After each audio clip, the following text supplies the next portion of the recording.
Hello and welcome to another Scottish Green Party live broadcast. Today it is a chat Q&A session with the two party co-leaders. That's me, I'm one of them, I'm Lorna Slater, and my fellow co-leader Patrick Harvey is with us today as well. Patrick, it's a lot's happened this week. Do you want to give us a rundown on some of the stuff that's been going on? Well, yeah, I mean, every week at the moment feels like, we're full of unprecedented news. And I guess that's just a sign of the times. Just yesterday, we had real concern over a big incident in Kelvingrove Park, for example. You know, the traditional end of term period coincided with an incredibly hot sunny day, and that combined with the really genuine frustration that so many people feel because of the lockdown kind of spilled out into some disorder. The police had to step in. I'm glad to say that the police didn't go in too heavy-handed, because we really need to retain people's trust. If we want to ask more compliance of people with the restrictions that are still necessary to suppress the virus, that level of trust still needs to be there, and a heavy-handed approach by the police would not really achieve that. And today we're just really just in the last few minutes, seeing news of an incident that seems to be happening in Glasgow city centre. We don't know how serious that is yet, but obviously our deepest concern is with everybody who may be affected until we find out more. But yeah, these kind of incidents are troubling and worrying even at the best of times, and this is a particularly challenging circumstance for people to be dealing with these kind of situations, whether that's members of the public who are affected or indeed the emergency services who have to respond to these kind of incidents. So yeah, our thoughts go out to everybody who's affected, and we'll be keeping an eye on any developments that continue to emerge over the next few minutes. And did I hear you say that the Higgins report was out this week? Is that right? Yeah, that came out at the beginning of this week, and it's been one of these really deep questions about what's going to happen through the pandemic. Not just how do we cope with it, how do we suppress the virus, but how do we build a better economy? How do we ensure that the economy that emerges after this extraordinary period is a better, stronger, and more resilient economy? And as the First Minister has said, a fairer, greener, and more equal economy. That really should be the objective: is to try and turn this horrible crisis into an opportunity for something better. Now, the Scottish Government set up an economic recovery advisory group, and Benny Higgins was invited to chair that. And I think from a Green point of view, there were probably quite a lot of people on that advisory group who came from a fairly conventional background, not necessarily the people you would go to for really bold, creative thinking about a radical new approach to the economy. But we were hopeful that there was at least some positive sign of opportunity, because most political parties and a lot of kind of economic thinkers and commentators as well are all saying what we've been saying for a long time, that a green economy is the only future economy we can have, and now has to be the time to invest in that. I wouldn't say that the Higgins report had a huge amount of radical new thinking or the urgency that's necessary, but it does signal that general direction, and we now need to put pressure on the Scottish Government to step in with the urgency that wasn't in the report and talk about how we're going to turn that opportunity into a reality. You've got a huge amount of experience of working in the renewable energy sector. Where do you see the opportunities, and where do you see the urgent quick wins that we can start to ensure that we actually create the jobs of the future and make sure that they're high quality jobs that will last? I mean, there's an awful lot going on in the renewables sector, especially in research and development. I work in marine renewables, so that's tidal energy, and we're very busy. So I've had a busy week because we're just at the start of our turbine build. So we're building a 2 megawatt tidal turbine. And the thing about a project like this is that a tidal turbine is a big machine. It's 70 meters long, so 70 meters long. So it's the size of a ship. And in addition to that, it's got this sort of powertrain that goes along, the motors, generators, gearbox, all that big plant that goes into such a big piece of equipment. And, we saw in the last century shipbuilding decline in Scotland, but we can be building something that's like ships. It's the equivalent of shipbuilding, that big, heavy industry. And it isn't just the people who build these. It's the people who design them, the people who supply the steel, the people who supply all the auxiliary systems, people who install them, who transport them, who then maintain them. There's a whole industry there that can be built around. I mean, and this is just tidal. It's just one example of one type of energy source that we can have in Scotland. Scotland has 25% of all the renewable energy in Europe. As it happens, Patrick, we've had some questions in, so this is a Q&A session, and the first 3 questions are on this topic. So what I was thinking of doing is I'll read out the questions, and then I've done a bit of research this morning, so I should be able to give some good answers to these.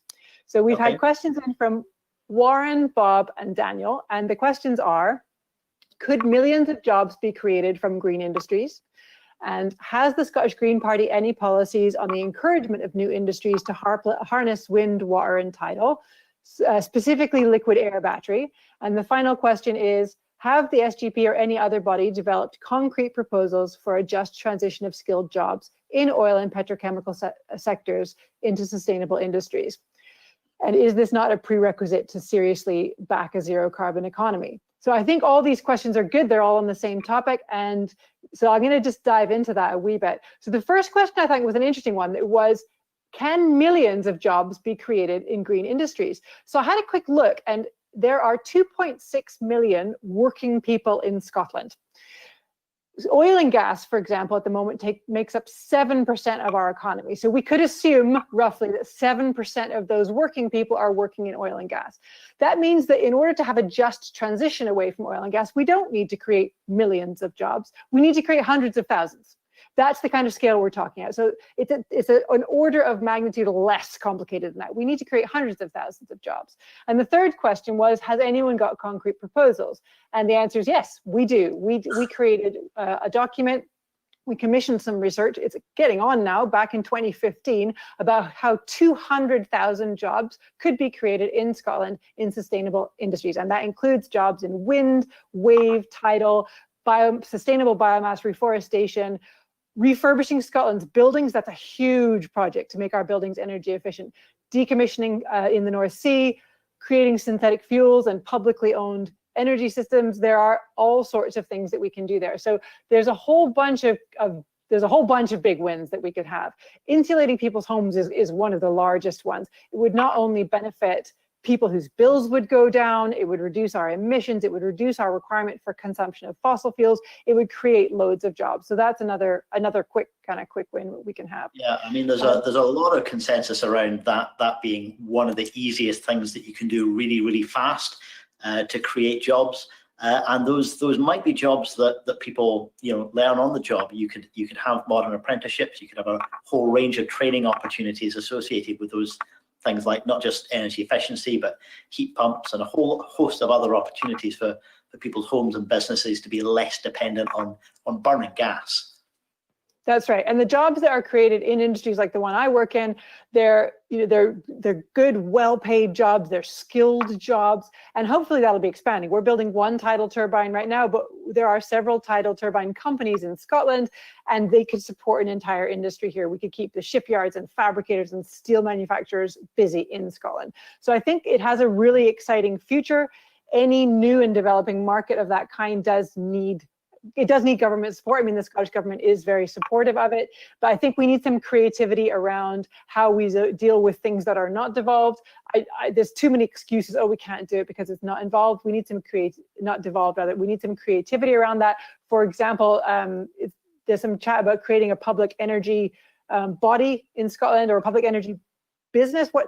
I'm maybe using the wrong language. Yeah, I mean, there's a long-standing argument to have either a public energy company, or, in my view, one of the things that we could do is not just have a national one, but a network of local publicly owned energy companies.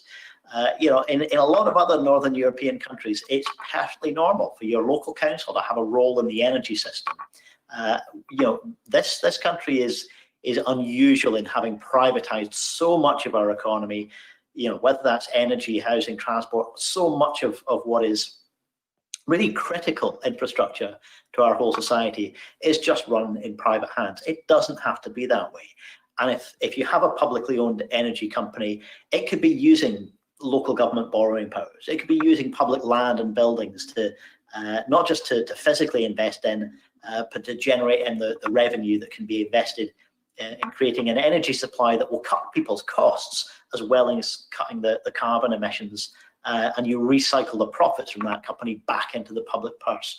Exactly. So it's not extracted by private shareholders. Why should we be making the big six energy companies richer and richer when they're just going to take their money and stick it in offshore tax havens and not, as you say, recycle that money through local economies? But if next month or thereabouts, sometime over the summer, the UK government does come forward with some kind of stimulus package, and most governments around the world, whether they're left or right politically, are under huge pressure to come forward with a stimulus package for economic recovery after this current period. If the Scottish government gets its share of that, gets some flexibility about how it can use capital investment, say, where do you see the opportunities for not just getting some of those quick wins like energy efficiency? We know how to do that, it's not rocket science, but looking at developing those longer term industries that will create the much higher value jobs for the future. So the key for me and for the industry that I work in is the reinstatement of the marine renewable tariffs. So when you're an energy generator, you need to be able to sell your electricity. And at the moment, we can't sell the electricity that we have from our turbine into the grid. We are lucky enough that we own a connection that's pre-2015, but no new connections to the grid have been created in that time because we can't sell our energy. So that's not just a problem for my company, it's a problem for all the marine energy companies. So that's something that I would like to see, is the reinstatement of those tariffs that were taken away by the Tory government in 2015, because it's just stopped, and really, or rather, hasn't completely stopped, but it's limited the development of tidal energy as one example. So the project I'm working on is substantially funded by the EU, and we're connecting into a pre-2015 export cable. That's like 2015 is a long time, like it's a long time ago now. It's a long time to really hold an industry down that should be such a growth industry and has so much potential. Sure. That third question as well. Sorry. That third question as well asked about the petrochemical sector. So a huge amount of non-fuel uses of the same hydrocarbons. Those are going into our chemical feedstock and a whole host of other things. There are opportunities for new industries that use, other, whether it's organic kind of biochemical engineering, different sources that are not necessarily oil and gas, to replace those kind of range of chemical and manufacturing industries. There's a huge potential if Scotland was to be a pioneer in that field as well. That is a really exciting field. So it's something that is often misunderstood. People say, oh, but we can't stop digging up oil and gas because we need plastics. Well, plastics are really a side product of oil and gas production and refinement. And the reason that plastic is so pervasive in our society is because it's so cheap, and it's because it's essentially a waste product. Nobody in the oil and gas industry wants it. They create this byproduct. Oh, great, we can sell it to people who can make plastic out of it.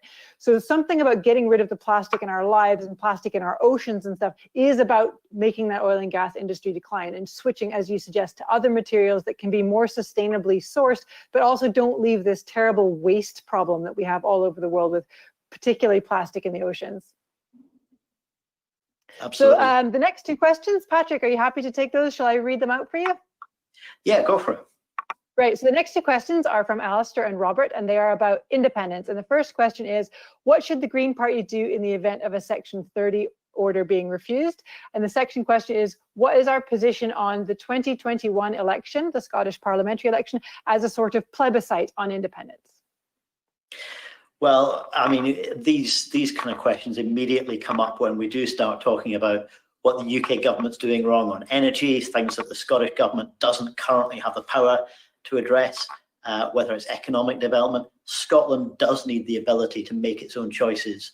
And I think we've seen over the last few years, even since the 2014 referendum, that the political will is there in Scotland to go in a different, better direction toward that more equal society and the greener economy that we want to build. So yeah, absolutely, Greens are committed to ensuring that Scotland has the ability to make that choice. I think the difficulty is an election is not a binary question. An election is not a yes-no question. There's a range of different political parties on both sides of the constitutional debate, and voters have a range of different priorities when they cast their vote at an election. It's not always about whether they agree with the big constitutional positions of the parties. Sometimes, and particularly next year, it might be a judgment on how well Scotland has managed to deal with the coronavirus crisis. And that's not the same as asking people whether they want to be independent. If we want a democratically legitimate basis for moving forward and becoming an independent country, we have to be asking people that question. So yeah, absolutely, the position needs to be asserted very strongly that Scotland has the right to make that choice. And I think any UK government that just turns around and says, no, you can't, is going to find very quickly that ever more people in Scotland will say, yes, we will. If they actually want to persuade people that Scotland's future is best inside the UK, they need to make that case. They can't persuade people by telling them that we're not allowed to make a choice. This seems to me to be a crazy strategy, and it looks like UK Labour are following this strategy as well, with their doubling down on the no Indy Ref 2, which is baffling to me because nobody minds. I don't mind if UK Labour wants to campaign for the union. If they think the union's great, please stand up and say so, campaign for it. But to say we're not going to let you have the choice is completely mind-boggling, especially with the survey out this week, the poll that said that 54% of Scots are in favour of independence. And that number, in my mind, is only going to get higher as Boris Johnson's government proves over and over again that they are corrupt and ineffective, and they're about to sell us down the river to the Americans with the chlorinated chicken and stuff. That's only going to grow. It does look that way. And there's a question that's just come in by text from Drew saying, has there ever been a better time for the Greens to become the party of those who have left leanings now that Labour have become an apologist for Johnson and his disastrous leadership? Well, I think most people in Scotland do look at the UK political landscape and increasingly feel that that's not something we recognise. It's not something we feel a part of. Not just because of the likes of Boris Johnson and Jacob Rees-Mogg and these sort of pantomime characters that seem to inhabit the political landscape there, but also because we're not seeing Scotland's interests being assertively represented or even sometimes acknowledged by the main opposition party, which, as you say, Richard Leonard and Keir Starmer are both turning their back on Scotland's right to make its own choice rather than trying to persuade people that they have the right answer. So, yeah, I think absolutely this is a moment when the Greens have not just an opportunity, but a responsibility to reach out to the kind of people who might once have seen Labour as the natural home of their vote, and actually demonstrate that, you know, even if the SNP are riding high in the polls, even when the SNP feel very confident about their position as the dominant party, they're often at their best when they're under constructive pressure from a party to their left, a party pushing them to go in a progressive direction. That's why Scotland has a fairer tax system now. It's why we've managed to make progress on a range of environmental, social and economic factors because of green pressure and green constructive challenge. Labour just don't seem to be trying, don't even seem to be making that effort. So I'm not a parliamentarian myself, as we've discussed. I work in engineering, but I get to watch from the outside what you guys are doing in Parliament and how much difference it makes having 6 MSPs and your staff in there. As you say, on every progressive issue that this government has achieved something, it's always been the Greens pushing to get it done. The Greens can make a massive difference. 6 Greens seem to have made more difference than the entire Labour Party. Well, you know, I think the traditional engagement that we had, even before the SNP were in office, when there was a Labour Lib Dem coalition, was always to be challenging where we have to be, constructive where we can be, and focus more on putting good ideas forward than on knocking down other people's ideas. That approach gets results. And I think particularly when we've had periods of minority government from the 2007 to 11 session and the current session where the government doesn't have a majority, actually we've demonstrated that you know, putting forward good ideas is far more important than just having the numbers in Parliament. But having a few more Greens in there would maximise that influence, and I think give us much more ability to make a continued progress for Green ideas in Scotland. So I was really disappointed to read just before we started this that Keir Starmer is looking at throwing away the Labour concept for a Green New Deal and their zero carbon 2030 targets. And what frustrates me so much about that was Labour were clearly trying to sort of win some Green votes with that sort of rhetoric, but they don't mean it, like it isn't core to their values. They'll pick it up if it seems electorally useful and then drop it when it isn't. Yeah. If you want green, you got to vote green because that's core to what we are. And it's not core to what we are just because we think it's ethically truth. To me, it's the sort of King Canute problem. You can argue with me all you want, but you have to convince the planet. Do you know what I mean? Like, there's no point in saying, oh, well, 2045, 2040, 2050, because actually by that point, global warming will have crossed some tipping points and we'll be on a path to a sort of catastrophic situation. So negotiating about dates in Parliament is ridiculous. You either go with what the science is telling you, what's real, what's actually happening, or you go with wishful thinking. there kind of is no 2030 versus 2050. I'm not open to negotiation. It isn't me you have to negotiate with. Listen, Lorna, I think you're absolutely right. You're making a very strong case. And I know that we have other questions that have already come in on issues from education to universal basic income and more. I have to say, I'm afraid that we're getting news coming in further from the incident that's happened in Glasgow. And it does sound as though some people may have died as a result of that incident. I think everybody is going to want to find out what's happening there. Obviously, we're deeply concerned for everybody affected and want to offer our condolences to those who may have been injured, or if those reports are accurate, have lost their lives. I think in this circumstance, it's probably better that we draw this conversation to a close at this point and let everybody go and find out what's happening. It's something that I think everybody will be deeply concerned about and probably understand that it's maybe not appropriate to continue the debate between ourselves just at this point. Yes, thank you very much, everyone who's joined us today, and our condolences to people who are affected by this incident. And Patrick, we'll have to catch up again, hopefully under better circumstances. We will be back with more Green Live events, and hopefully we'll have another chance in the future to address the questions that we haven't had time to look at today. But thank you everybody for your interest and for tuning in. And I think we should now go and find out what's sadly happened in Glasgow City Centre today. Thanks very much for your time, Lorna, though.